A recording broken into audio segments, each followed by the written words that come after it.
We'll guide you through how to make a copy of notebook in OneNote. Quick disclaimer, you need to follow this step-by-step guide carefully, because skipping a single step will affect your final result. If this guide helpful, don't forget to like and subscribe. First, don't forget to comment if you still need our help or want to ask something, and we will reach you as soon as possible.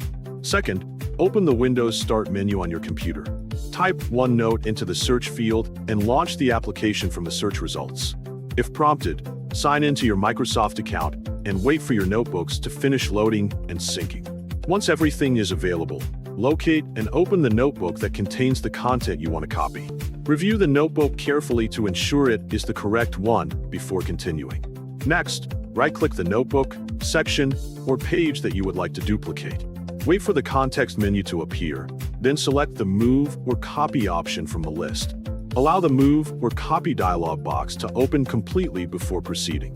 Browse through the list of available notebooks and sections displayed in the dialog box.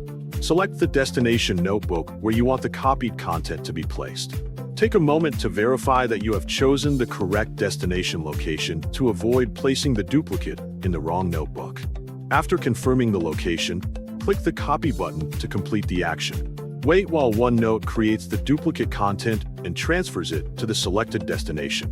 When the process is finished, open the destination notebook and navigate to the area where the copied item was placed. Review the copied section, page, or notebook content carefully to ensure that everything was transferred correctly. If needed, rename the copied content so it can be easily distinguished from the original version. Continue checking all copied pages and sections to confirm that the duplicate is complete and contains all expected information. Allow OneNote to sync the changes automatically so the copied content is saved properly across your devices. Once synchronization is complete, review the notebook one final time to make sure the copied content appears as expected and remains accessible.